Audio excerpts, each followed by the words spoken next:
lines, making the octave. Together, we have 14-line poem, which, as you know, is referred to as the sonnet. You know, of course, we have the Petrarchan sonnet and the Shakespearean sonnet. The Petrarchan sonnet is the sonnet named after an Italian poet called Petrarch, while the Shakespearean sonnet is the one named after Shakespeare. That is the one referred to as the Shakespearean sonnet. And of course, it is arguably the most popular sonnet. But both the Petrarchan sonnet and the Shakespearean sonnet are all written in 14 lines, except of course the rhyme scheme, which differs. Now, let us talk about the subject matter of the poem. Before we even talk about the subject matter, let us quickly look into the rhyme scheme of the poem. The rhyme scheme of a poem is part of the structure of the poem. We have scratched the surface of the structure of this poem by saying that it's written in 14 lines, 6 lines above, 8 lines below, making it 14 lines. Let us quickly talk about the rhyme scheme. And of course, you know we have the end rhyme scheme. The focus here will be on the end rhyme, okay? Now, shall I compare it to a sum as day? As you know, all the rhyme scheme must start with the letter A. That's the first thing you do. Now, you listen. This word is pronounced day, okay? Now, the next line says, thou art more lovely and more temperate. This word is pronounced temperate. Does it in any way sound like the word day? Certainly no. This is day and this is temperate. And so we are not going to be repeating the letter A here, but we go over to the next available letter. After A, the next letter is what? The letter B. Does it make sense to you? And then we go to the third line. The last word on the third line is pronounced May. Don't forget, we had day, temperate, and May. You would agree with me that May sounds like day. Hence, we shall be repeating this letter here. I'm sure you're following, class. Okay. The fourth line is pronounced, the last word on the fourth line is date. We've seen day, temperate, May, and dates. You would agree with me that date is closer in sound to temperate. Did you get that? Hence, we are going to be repeating this very letter here, and that gives us B here. I am sure it is not a rocket science for you. You're following, right? Okay. We go over to the fifth line. That's the last word on the fifth line is pronounced shines. Shines. We've seen day, temperate, May, date, and now we can see shines. We've never seen a word or heard a word pronounced in this manner since we started. Okay? So we have exhausted A, we've exhausted B, and now we're going to be picking another letter that is neither A nor B. And of course, the next letter is the letter C. And so we have C here. Now, the next line, the last words is pronounced dimmed. You know, we've seen day, temperate, May, date, shines, and this is dimmed. Did you get that? So it simply means that we've not heard any word pronounced in this manner. So we use the letter D, having used C. The other one is declines. Declines. You know, we've seen shines, and this is declines. It's neither May, temperate, day, neither is it dim. It shines and declines sound alike. Hence, we use the same letter here, and that is letter C. And then look at this one, untrimmed. Doesn't it sound like dimmed? It does. It doesn't sound like day, neither does it sound like temperate, neither does it sound like May or shine, but sounds like dimmed. Are we together? So we use the letter here, and that letter is D. And here we have fade. Have we heard any word pronounced in this manner? Fade? No. We've never seen fade since we started. Neither have we seen any sound ending in aid. Okay? So we go over to the next letter after D. And that letter is what? Is E. I'm sure you're enjoying this class. Okay, we go over to this word, the next line and the last word, growest. This word means, rather it's pronounced oest. Oest. We've never heard a word pronounced like that. and it means that we're going to be using the next alphabet, F. And here we have shade. Have we seen any A before? Yes, we have one here. This is fade, and this is shade. So we're going to be using the same letter here. There we go. And here we have growest. You don't forget that earlier on we pronounced this as oest, and here we have growest. They sound alike. Hence, we use the same letter. And we have two lines remaining. We have C here. Have we heard any word pronounced as E here? Obviously no. So we go over to the next alphabet after F, and that is G. D and C sound alike. So we go over to the same alphabet, and that is G. So let's go. We have A, B, A, B. C, D, C, D. E, F, E, F. G, G. Isn't it rhythmical? It's quite rhythmical. And that's of course the reason another name for poem is music, an organized sound that is pleasing to the ear. The essence of the rhyme scheme, when it is regular, as we have here, is that it aids the musicality of the poem. Do you understand what I mean?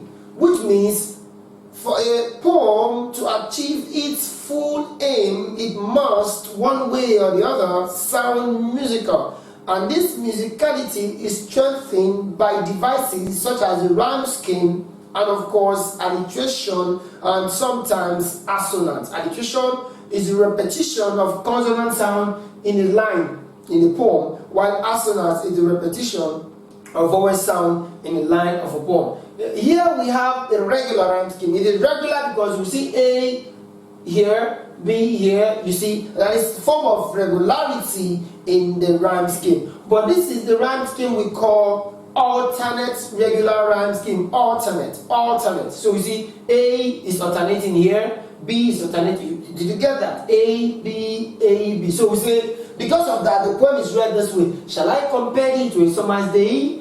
Thou art more lovely and more temperate. Rough wind do shake the darling bird of May. So you see that line 1 and line 3 are to be read alike. Both lines 1 and 3 are to be read in the same tone. Shall I compare thee to a summer's day? Thou art more lovely and more temperate. Rough wind do shake the darling birds of May. So it keeps on going like that. Up, down, in what we call meter.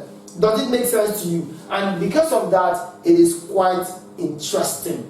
And so you would always see the last two lines rhyming GG. It's always like that for Shakespearean sonnets.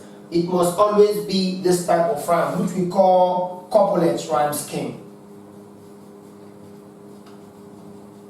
Okay, this is the type of rhyme we call couplet. When you have something like this, AABB, this is referred to as the couplet rhyme scheme. But what we have on the board is the alternate. We have AB, AB, CD, CD, EF, EF, then GG.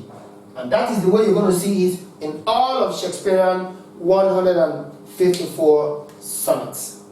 Now that would be enough for the structure of this poem. We may be talking about the structure as we go on. Let us quickly talk about the subject matter of this poem. What do we mean by subject matter? Remember, we are considering in this class how you are supposed to approach a question under poetry. You're going to be talking about a rhyme scheme. If it does have a rhyme scheme, of course, every poem has a rhyme scheme. It's either regular or irregular. Every poem has a rhyme scheme. Even if it is A, B, C, D, down to Z, it is a rhyme scheme, but just that it is irregular. The irregular one could either be couplet rhyme scheme or alternate rhyme scheme, both of which we refer to as the regular rhyme scheme. Subject matter. What is the subject matter? The subject matter of any work of art, be it poetry or prose or drama, has got to do with exactly the container, if you like, the crucible, if you like, that carries the message, the story that carries the message. Every writer, be it a poet or a dramatist or a prose writer, has a message. He has something to offer. He has something to tell his readers. And he does not throw whatever it is he has to tell the reader at them. No, he encapsulates them or it, whatever it is he wants to say, in a container, in a crucible, in a story in the case of drama, in the case of prose, in a number of characters in the case of drama, and of course in the poet's persona in the case of poetry. And so what you do as you read is an attempt, as it were, to unearth, to break into the kernel of the story. What are you looking for?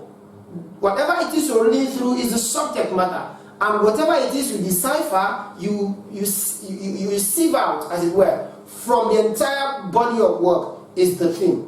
But from where you get all of those things you get as a lesson is referred to as the subject matter. For this one, you want to ask me, what is the subject matter? It is the relationship between the poetic persona and an unnamed individual. You would agree with me that you could hear a voice here addressing someone whose name was not mentioned and whose gender is controversial.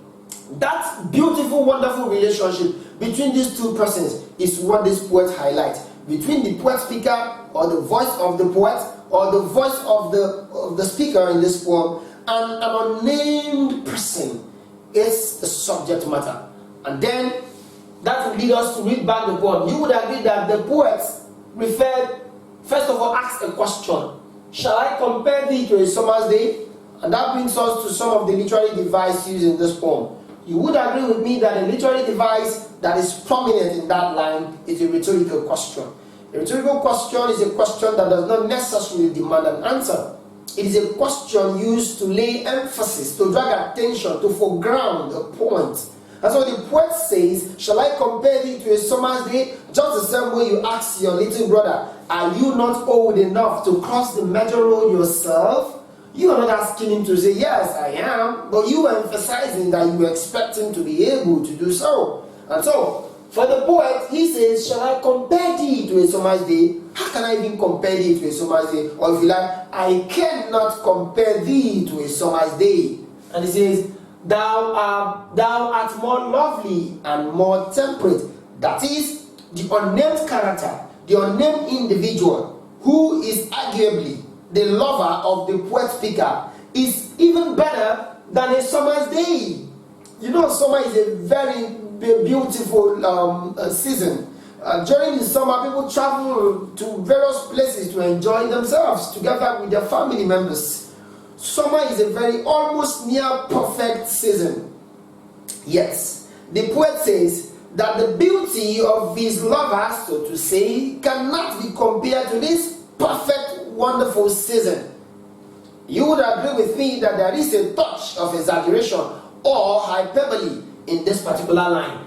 Thou art more lovely and more temperate, which means that the lover of the poet speaker is better than a summer's day, even though we have described the summer's day as a wonderful season.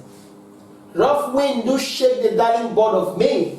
In this third line, the poet begins to tell us, the reader, that even the wonderful season of the summer sometimes gets too windy, which means the poet finds a fault in this perfect season we have just described. That's the summer. He says sometimes the summer gets so windy that you don't enjoy it anymore. And summer's lease had all too short a date. Even the summer itself does not last forever. Does not even last for a whole year. It breaks up in about 3-4 months and the summer is gone. So that's what we read here. And summer's lease had all too short a date, which means the summer season is always often too short. And of course, even in that shortness, sometimes it is very windy. So how then can we describe the summer as a beautiful season? I'm sure you see how the poet is gradually diminishing some of the things we regard as very beautiful, like the summer. And of course, in that way, trying to heighten and put encomiums, accolades, praises on the lover. The next line says, sometimes too hot the eye of the heaven shine. Initially, the poet had attacked the season, that's summer, saying that it is either too windy and of course too short. Now, the poet is now focusing on one other important thing, and that